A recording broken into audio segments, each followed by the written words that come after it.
Friends, എല്ലാവർക്കും അരുണാൽ travel ബുക്കിന്റെ മറ്റൊരു വീഡിയോയിലേക്ക് സ്വാഗതം.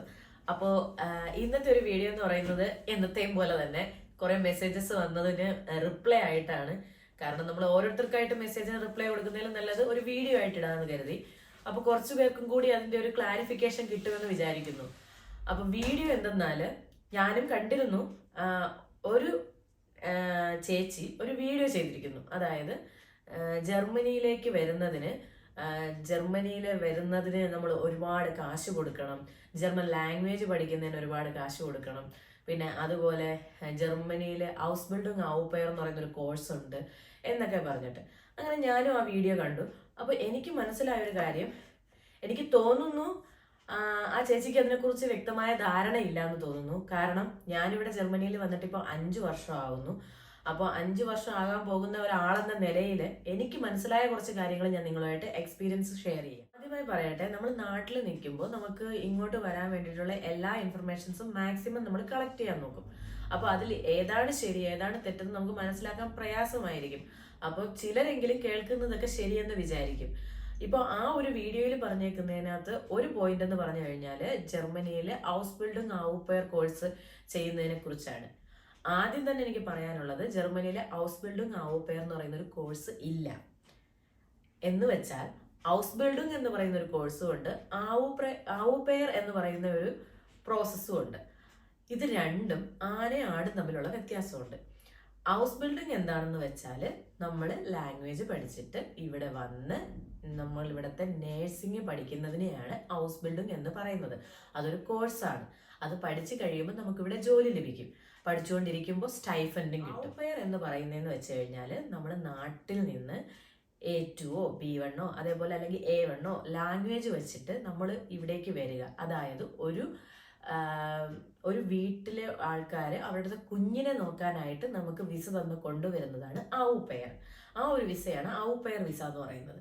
അപ്പോൾ നമ്മളിവിടെ ആ കുഞ്ഞിനെ നോക്കാൻ വരുന്ന സമയത്ത് നമ്മൾ കുഞ്ഞിൻ്റെ എല്ലാ കാര്യങ്ങളും നോക്കണം. കുഞ്ഞിൻ്റെ ബേബി സിറ്റിങ്, കുഞ്ഞിന് ഫുഡ് കൊടുക്കുന്നത്, കുഞ്ഞിൻ്റെ ഡ്രസ്സൊക്കെ അടുക്കി വെക്കേണ്ടി വരും.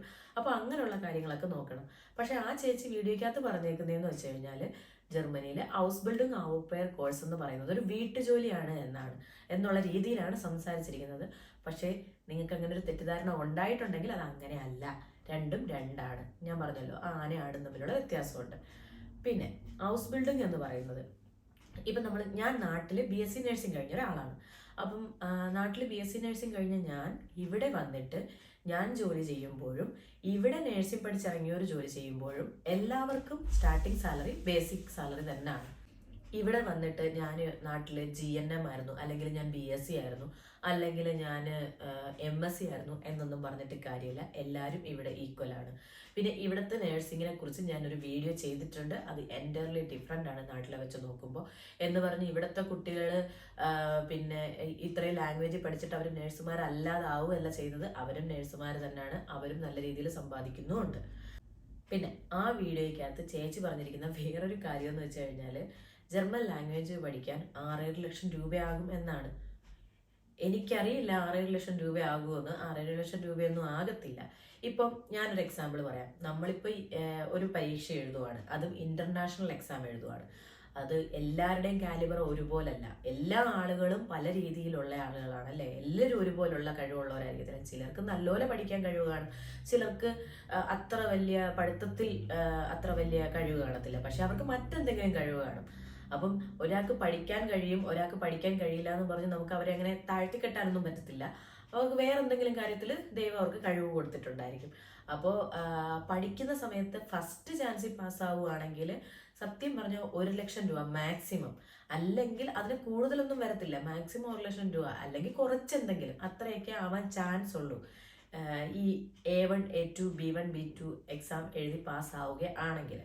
ഇനി ഈ സംസാരിക്കുന്നത് ഒരു ഇന്റർനാഷണൽ എക്സാമിനെ കുറിച്ചാണ്. ജർമ്മൻ ലാംഗ്വേജ് എന്ന് പറയുന്നത് ഈ IELTS OET ഒക്കെ പോലുള്ള ഒരു ഇന്റർനാഷണൽ എക്സാമാണ്. അപ്പം നമ്മളിപ്പോൾ OET ഫെയിൽ ആയാൽ നമ്മൾ വീണ്ടും പൈസ കൊടുത്ത് എഴുതില്ലേ, IELTS ഫെയിൽ ആയാൽ വീണ്ടും പൈസ കൊടുത്ത് എഴുതില്ലേ? സെയിം പ്രോസസ്സ് തന്നെയാണ് ഇവിടെ. ജർമ്മൻ ലാംഗ്വേജ് ഫെയിൽ ആയാൽ നമ്മൾ പൈസ കൊടുത്ത് എഴുതണം. അപ്പോൾ നമ്മൾ ക്യാഷ് കൊടുത്ത് എഴുതുമ്പോഴത്തേക്ക് അതും വീണ്ടും ഇതിനകത്ത് കാൽക്കുലേറ്റ് ചെയ്യുമ്പോൾ എമൗണ്ട് കൂടുമായിരിക്കും.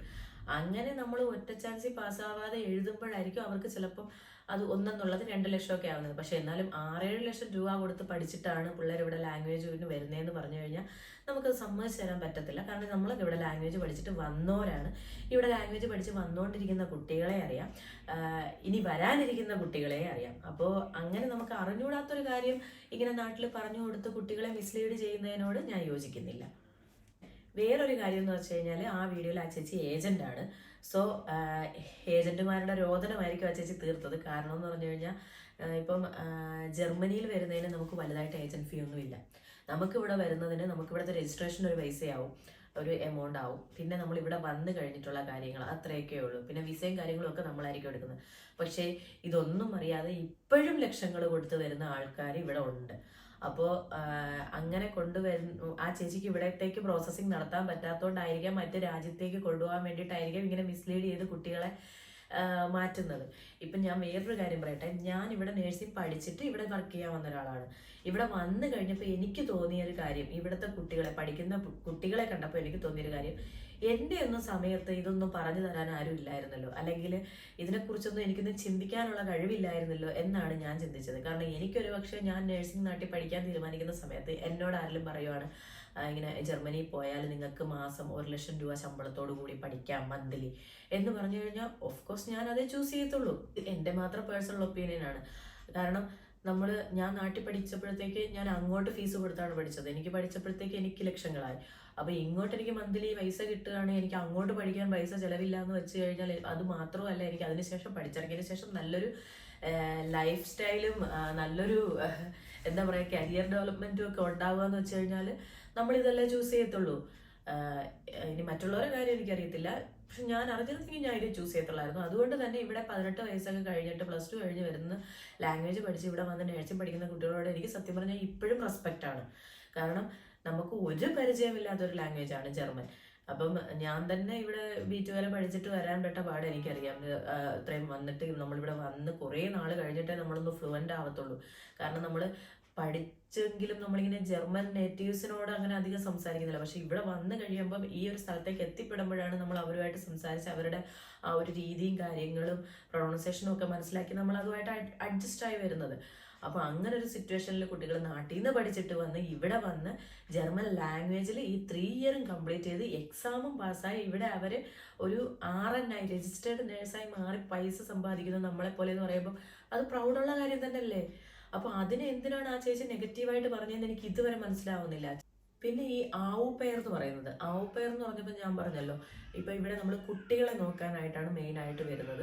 അപ്പോൾ നമ്മളിവിടെ വന്ന് കുട്ടികളെ നോക്കുന്ന സമയത്ത് നമുക്ക് അവരൊരു പോക്കറ്റ് മണി പോലൊരു എമൗണ്ട് തരും. അതായിരിക്കും നമ്മുടെ വരുമാനം. പിന്നെ നമ്മൾ കുഞ്ഞുങ്ങളെ നോക്കണം. അതിനൊരു ഏജ് ഗ്രൂപ്പ് ഉണ്ട്, എനിക്ക് തോന്നുന്നു 18 തൊട്ട് 26 വരെയാണെന്ന് തോന്നുന്നു. ആ ഒരു ഏജ് ഗ്രൂപ്പിലുള്ളവർക്ക് അത് ചെയ്യാൻ പറ്റത്തുള്ളൂ. ഇപ്പം നമ്മൾ അവരുടെ ഒരു ഫാമിലിയോട് കൂടി നിൽക്കുമ്പോൾ തന്നെ അതിൽ നമ്മളെ ഹെൽപ്പ് ചെയ്യുന്ന ഫാമിലീസും ഉണ്ട്. അതായത് നമ്മളെ വേറെ കോഴ്സ് എടുത്ത് പഠിക്കാനും അങ്ങനെയൊക്കെ നമുക്ക് സജഷൻസ് തരുന്നതും നമ്മളെ ആ ഫാമിലിയിലുള്ള ആൾക്കാർ പോലെ കാണുന്ന ആൾക്കാരും ഉണ്ട്. അല്ലാതെ അതിനെ നമ്മൾ ഈ വീട്ടുവേലക്കാരി അല്ലെങ്കിൽ വീട്ടുജോലിക്ക് പോകുന്നു എന്നൊക്കെ പറഞ്ഞ് ആക്ഷേപിക്കേണ്ട കാര്യമില്ല. ഏത് ജോലിക്കും അതിൻ്റെതായൊരു ഒരു വാല്യൂ ഇല്ലേ. ഇപ്പം വീട്ടുവേലയ്ക്കല്ല വരുന്നത്. ആവുപെയർ എന്ന് പറയുന്നത് ഒരു വീട്ടുജോലിയല്ല. അത് അറിഞ്ഞു തന്നെയാണ് എല്ലാവരും വിസ എടുത്ത് വരുന്നത്. നമ്മളൊരു വീട്ടിൽ വന്നൊരു കുഞ്ഞിനെ നോക്കുക എന്നുള്ളൊരു ജോലിയാണ്, അതിൻ്റെ കാര്യങ്ങൾ നോക്കുക എന്നുള്ളതാണ് ഈ ആവുപെയർ കൊണ്ട് ഉദ്ദേശിക്കുന്നത്. പിന്നെ അതേപോലെ നമ്മളിവിടെ വർക്ക് ചെയ്യുമ്പോൾ നമുക്ക് സ്റ്റൈഫൻഡായിട്ട് 1 ലക്ഷം രൂപ കിട്ടും എന്ന് പറഞ്ഞ് നമ്മളെ ഇങ്ങനെ പ്രലോഭിപ്പിക്കുന്നതല്ല. ഇന്ത്യൻ മണിയിൽ നമുക്ക് 1 ലക്ഷം രൂപ തന്നെ കിട്ടും, അല്ലെങ്കിൽ ഒരു 900 യൂറോ അങ്ങനെയൊക്കെ ആയിരിക്കും. അത് നമ്മുടെ ഓരോ ജോലി തരുന്ന അല്ലെങ്കിൽ നമുക്കുടെ ആ ഒരു മാനേജ്മെൻറ്റ് പോലെ ഇരിക്കും. പക്ഷേ എന്നാലും അത്രയും കിട്ടുന്നുണ്ട്. അതിൽ നിന്നാണ് നമ്മുടെ റെൻറ്റ് പോണത്. റെൻറ്റ് പോയി നമ്മുടെ ചിലവും കഴിഞ്ഞിട്ട് നമുക്ക് വീട്ടിലേക്ക് അയക്കാൻ ഒരു എമൗണ്ട് കിട്ടും. ഇപ്പം നിങ്ങൾക്ക് ചിന്തിക്കാം, വീട്ടിലേക്ക് അയക്കാൻ ഒരു എമൗണ്ട് കിട്ടുക എന്ന് പറയുമ്പോഴത്തേക്ക് നമ്മൾ ചിലവാക്കാനുള്ളവർ നാട്ടിലായാലും ഇവിടെ ആയിരുന്നാലും ചിലവാക്കും, സേവ് ചെയ്യാനുള്ളവർ എവിടെ ആയിരുന്നാലും സേവ് ചെയ്യും. അപ്പോൾ നമ്മൾ ചിലവാക്കുന്ന നമ്മുടെ എക്സ്പെൻസ് പോലെ ഇരിക്കും നമുക്ക് എത്ര രൂപ സേവ് ചെയ്യാൻ പറ്റുമെന്ന് ഉള്ളത്. ഇപ്പം സേവ് ചെയ്യാൻ നമുക്ക് എത്ര രൂപ പറ്റുമെന്ന് ചോദിക്കുന്നവരോടുള്ള മറുപടിയാണ് നമ്മുടെ എക്സ്പെൻസും നമ്മൾ ചിലവാക്കുന്ന രീതി, അതായത് അതനുസരിച്ചിരിക്കും നമുക്ക് എത്ര രൂപ ചിലവാക്കാൻ പറ്റും എന്നുള്ളത്. പറയാനുള്ളത്, ഈ ഹൗസ് ബിൽഡിംഗ് ആവുപെയർ എന്ന് പറയുന്നത് ഒരു കോഴ്സല്ല. ഹൗസ് ബിൽഡിംഗ് വേറെ, ആവുപെയർ വേറെ. പിന്നെ ആവുപെയർ കഴിഞ്ഞിട്ട് ആ ഒരു കാലാവധി കോൺട്രാക്ട് കഴിഞ്ഞിട്ട് നമുക്കിവിടെ നേഴ്സിങ്ങിന് കയറുന്ന കുട്ടികളുണ്ട്. സ്വിച്ച് ചെയ്ത് നേഴ്സിങ്ങിൽ പഠിച്ച് നേഴ്സാവുന്ന കുട്ടികളുണ്ട്, നേഴ്സായ കുട്ടികളുണ്ട്. അപ്പോൾ നാട്ടിലിപ്പോൾ ഞാൻ പോയപ്പോഴും ഒരുപാട് പേര് എന്നെ കോൺടാക്ട് ചെയ്തായിരുന്നു ജർമ്മനിയിൽ നേഴ്സിംഗ് പഠിക്കുന്നതിനെ കുറിച്ച് ചോദിച്ചിട്ട്. അപ്പം എനിക്കറിയാവുന്ന കാര്യങ്ങളൊക്കെ ഞാൻ അവർക്ക് പറഞ്ഞു കൊടുത്തു. ഇപ്പം എപ്പോഴെങ്കിലും നിങ്ങൾക്ക് തിരിച്ച് നാട്ടിൽ പോയി വർക്ക് ചെയ്യാൻ പറ്റുമോ? ഞാനിപ്പം ജർമ്മനിയിൽ വന്ന് നേഴ്സിംഗ് പഠിച്ചു കഴിഞ്ഞിട്ട് കുറേ വർഷങ്ങൾ കഴിഞ്ഞിട്ട് എനിക്ക് നാട്ടിൽ ചെന്ന് സെറ്റിൽ ആവണമെന്നാണ്. നാട്ടിൽ എനിക്ക് വർക്ക് ചെയ്യാൻ പറ്റുമോ എന്ന് ചോദിച്ചു കഴിഞ്ഞാൽ ഉറപ്പായിട്ടും പറ്റും. ഏത് രാജ്യത്തും നമ്മൾ MBBS വരെ പഠിച്ചിട്ട് വരുന്നവരില്ലേ, ചൈനയിലും റഷ്യയിലും ഒക്കെ പോയിട്ട്. നമ്മൾ ഏത് രാജ്യത്ത് പോയിട്ട് പഠിച്ചിട്ട് വന്നാലും നമ്മുടെ നഴ്സിംഗ് കൗൺസിലിൽ ഒരു എക്സാം കാണും. ആ എക്സാം പാസ്സാവുക, എക്സാം പാസ്സാവുകയാണെങ്കിൽ നമുക്ക് വർക്ക് ചെയ്യാൻ പറ്റും. അപ്പോൾ പിന്നെ ഇവിടെ വന്നിട്ട് ഇങ്ങനെ തിരിച്ചു പോണവരെ കുറിച്ച് എനിക്കറിയത്തില്ല. കാരണം ഇവിടുത്തെ ലൈഫ് സ്റ്റൈലും ഇവിടുത്തെ രീതികളും ഇവിടെ കിട്ടുന്ന ആനുകൂല്യങ്ങളും ഒക്കെ കാണുമ്പോൾ നമുക്ക് എന്തുകൊണ്ടും ഇവിടെ നിൽക്കാനേ തോന്നത്തുള്ളൂ. അത് മറ്റു രാജ്യങ്ങളുടെ കാര്യം എനിക്കറിയത്തില്ല. ഇപ്പം ഞാനിപ്പം മെറ്റേണിറ്റി ലീവിലാണ്, എന്നിട്ട് പോലും എനിക്ക് സാലറി കിട്ടുന്നുണ്ട്. അപ്പോൾ നമുക്ക് അത്രത്തോളം ബെനിഫിറ്റ്സ് ഉണ്ട്. നമ്മൾ ഈ ജർമ്മനി എന്ന് പറയുന്ന രാജ്യത്ത് വരുമ്പോഴത്തേക്ക് നമുക്ക് അത്രയും ബെനിഫിറ്റ്സ് ഉണ്ട്. അപ്പം ഇത്രയും നമ്മൾ കഷ്ടപ്പെട്ട് എത്തുമ്പോൾ ഇത്രയും ലാംഗ്വേജ് പഠിച്ചെത്തിയിട്ട് നമ്മൾ വീണ്ടും ഒരു തിരിച്ചുപോക്ക് ആർക്കെങ്കിലും ഉണ്ടാവുമെന്ന് എനിക്ക് അറിയത്തില്ല. അപ്പോൾ ഹൗസ് ബിൽഡും ചെയ്യാനായിട്ട് ജർമ്മനിയിലോട്ട് വരാൻ നിൽക്കുന്നവരോട് എനിക്ക് പറയാനുള്ളത്, നിങ്ങൾ പേടിക്കേ വേണ്ട, ലാംഗ്വേജ് പഠിക്കുക, നിങ്ങൾ ധൈര്യമായിട്ട് ഇങ്ങോട്ട് പോരുക. ഇവിടെ വന്നിട്ട് ഒരു നേഴ്സിംഗ് പഠിച്ച് പാസ്സായി. പക്ഷെ ഇവിടെ വന്നിട്ട് ജർമ്മൻ ലാംഗ്വേജിലാണ് പരീക്ഷകളും ക്ലാസ്സുകളും എല്ലാം. അപ്പം അതെല്ലാം പഠിച്ച് പാസ്സായി ഒരു നേഴ്സായി, രജിസ്റ്റേർഡ് നേഴ്സായി നിങ്ങളുടെ ലൈഫ് സെറ്റാക്കുക. നമുക്ക് എത്ര നേരത്തെ നമ്മുടെ ലൈഫ് സെറ്റാക്കാൻ പറ്റുമോ അത്രയും നേരത്തെ അല്ലേ നല്ലത്. നമുക്ക് ഇത്രയും ഈ സാധ്യതകൾ ഇങ്ങനെ തുറന്നു കിടക്കുന്ന ഒരു രാജ്യമാണ് ജർമ്മനി. അപ്പം പിന്നെ നമ്മൾ എന്തിനാണത് വേണ്ടെന്ന് വെക്കണം? ഇപ്പോൾ ഒരുപാട് വേക്കൻസി ജർമ്മനിയിലോട്ട് വരാൻ വേണ്ടിയിട്ടുണ്ട്. അപ്പം എല്ലാവരും ഇവിടെ വരാൻ ശ്രമിക്കുക. പിന്നെ ഏജന്റുമാർക്ക് എടുത്ത് ഞാൻ പറയുകയാണ്, ആവശ്യമില്ലാതെ കൊണ്ടുപോയി പൈസ കളയരുത്. അത്രയും എമൗണ്ട് ഒന്നും ഇല്ല ഇവിടെ കൊടുക്കാനായിട്ട്. നിങ്ങൾക്ക് കഴിവുണ്ട്, നിങ്ങൾ ലാംഗ്വേജ് പഠിച്ച ഒരാളാണെന്നുണ്ടെങ്കിൽ നിങ്ങൾക്കൊരു ഇൻ്റർവ്യൂ കിട്ടിക്കഴിഞ്ഞാൽ നിങ്ങൾക്കുള്ള ബാക്കി കാര്യങ്ങളൊക്കെ മേ ബി അവർ ചെയ്യുമായിരിക്കും. ഇല്ലെങ്കിൽ ഒരാളുടെ ഹെൽപ്പ് വേണമെങ്കിലും അത്രത്തോളം എമൗണ്ട് ഒന്നും ആവത്തില്ല. ഇനി വരാൻ താല്പര്യമുള്ളവരുണ്ടെങ്കിൽ ഞങ്ങളെ കോൺടാക്ട് ചെയ്യാവുന്നതാണ്, ഞങ്ങൾ സഹായിക്കുന്നതായിരിക്കും. പിന്നെ അതുപോലെ ഇതിൻ്റെ കൂടെ ഒരു കാര്യം പറഞ്ഞോട്ടെ, ജർമ്മനിയിലെ നേഴ്സിംഗ് എന്ന് പറഞ്ഞു കഴിഞ്ഞാൽ ഇന്ത്യൻ നേഴ്സിംഗ് പോലെ അല്ല എന്ന് വെച്ച് കഴിഞ്ഞാൽ നമ്മൾ അവിടെ കൂടുതലും നമുക്ക് തിയറി ആയിരിക്കും, ഇവിടെ കൂടുതലും പ്രാക്ടിക്കലായിരിക്കും. ആ ഒരു ഡിഫറൻസാണ് എനിക്ക് തോന്നിയത്.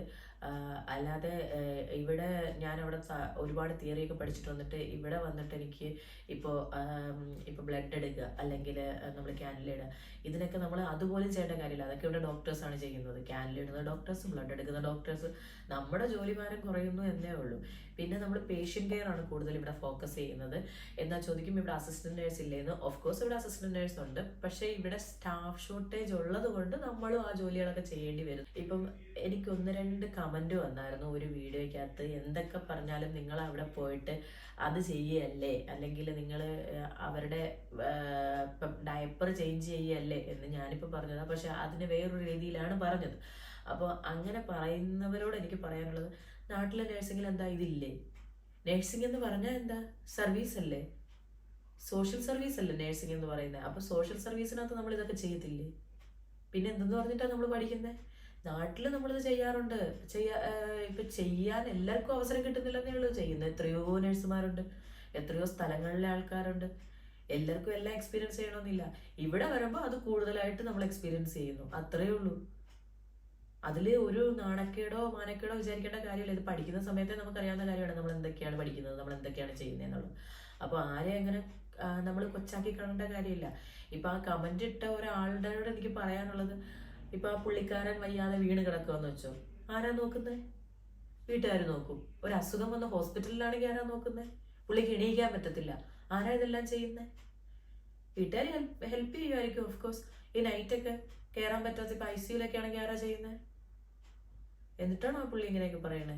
അപ്പോൾ നമ്മൾ ഇപ്പം ആരെയും കൊച്ചാക്കി കണ്ട കാര്യമില്ല. എല്ലാ ജോലിക്കും അതിൻ്റെതായ വിലയുണ്ടെന്ന് വിശ്വസിക്കുന്ന ആളാണ് ഞാൻ. അപ്പോൾ ഈ ഒരു വീഡിയോ എല്ലാവർക്കും ഇഷ്ടമായി എന്ന് വിചാരിക്കുന്നു. ഇതുപോലുള്ള വീഡിയോസിനായിട്ട് ഇനിയും നിങ്ങൾക്ക് എൻ്റെ ചാനൽ ഫോളോ ചെയ്യാം. അപ്പോൾ അടുത്ത വീഡിയോയിൽ കാണുന്നവരെ ബൈ.